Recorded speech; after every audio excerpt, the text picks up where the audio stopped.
An alcohol is an organic compound that contains a hydroxyl group. And a hydroxyl group is just the OH group. And that hydroxyl group is attached to an alkyl group.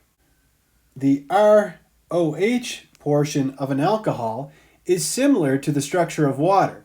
The oxygen and the two atoms bonded to it, the hydrogen and the R group, or the carbon, lie in the same plane, and the ROH bond angle is pretty close to 109.5 degrees. It's actually about 104 degrees, which is very similar to the bond angle in water. In the molecule that's shown here, it's a ball and stick model of ethanol, and I've gone ahead and drawn the atoms and the bonds in here explicitly.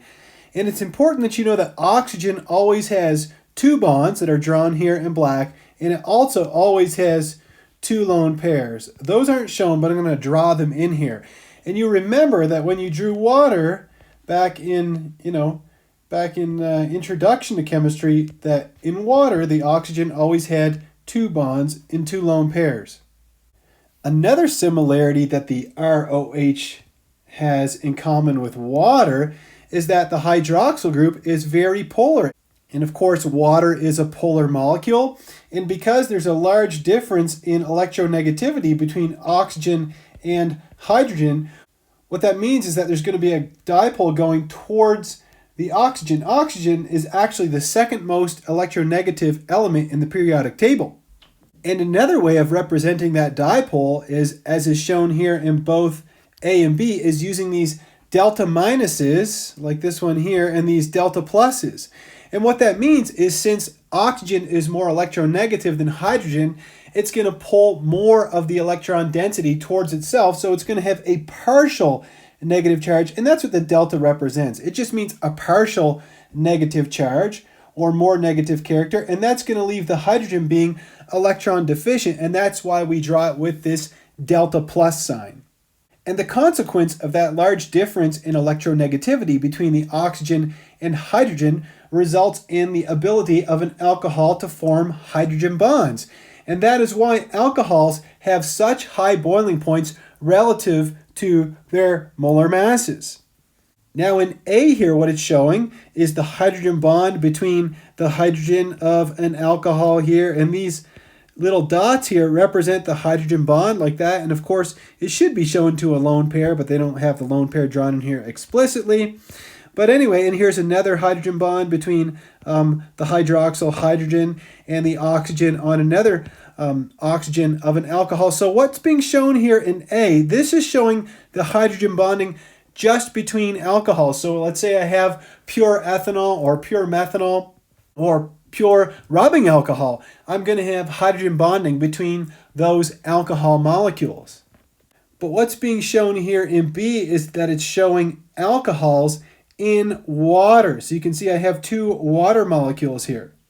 And what this figure is trying to get across to you is that alcohols can also hydrogen bond with water. And you see here the hydrogen bond between a hydrogen of an alcohol with the oxygen of a water molecule, right? It's hydrogen bonding to the water molecule. And here's another one over here. This is between the hydrogen of water and the oxygen of an alcohol. And so this is why an alcohol like ethanol, for example, is soluble in water. When we looked at the physical properties of alkanes and alkenes, we noted that the major attractive forces between the molecules were London forces or London dispersion forces.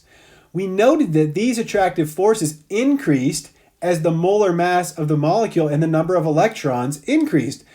Thus, we could predict that the longer, higher molar mass hydrocarbons would have higher boiling and melting points, but that alkanes and alkenes of same or similar molar mass would have very similar boiling and melting points.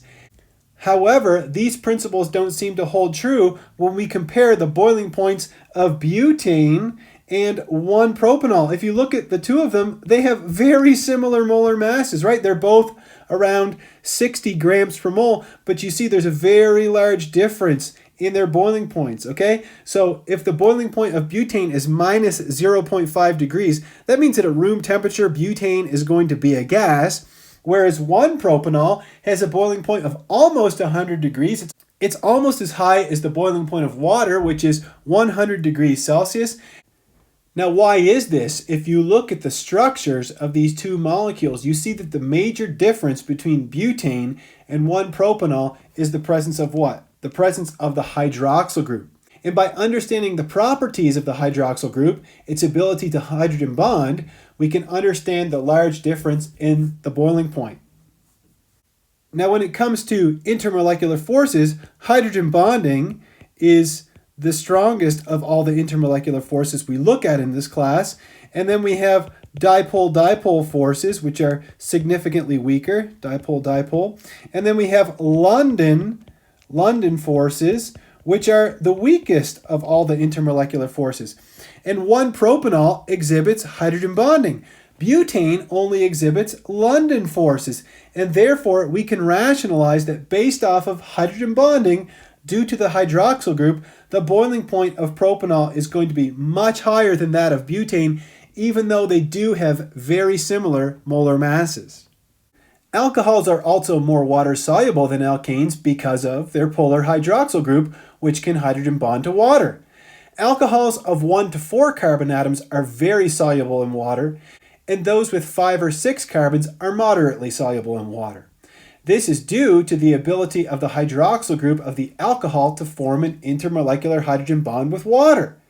As the nonpolar or hydrophobic portion of an alcohol, the carbon chain, as it becomes larger relative to the polar hydrophilic region, the hydroxyl group, the water solubility of the alcohol will decrease. As a result, alcohols of 7 carbon atoms or more are nearly insoluble in water. The term hydrophobic, which literally means water-fearing, is used to describe a molecule or a region of a molecule that is nonpolar and thus more soluble in nonpolar solvents than water. Similarly, the term hydrophilic, which literally means water-loving, is used to describe a polar molecule or a region of a molecule that is more soluble in the polar solvent water than in a nonpolar solvent.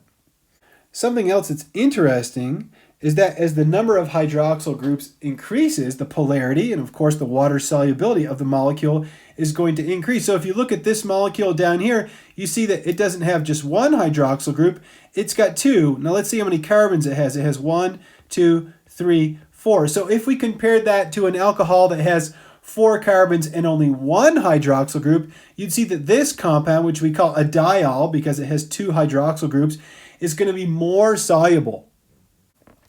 And so again, the take-home message is, as you increase the number of hydroxyl groups, you're going to increase water solubility.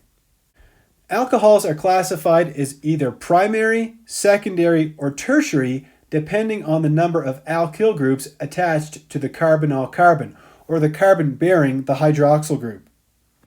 So I've gone ahead and I've drawn ethanol down here in red. The carbonyl carbon, it says, is the carbon bearing the hydroxyl group. So here's our hydroxyl group, and this would be the carbonyl carbon.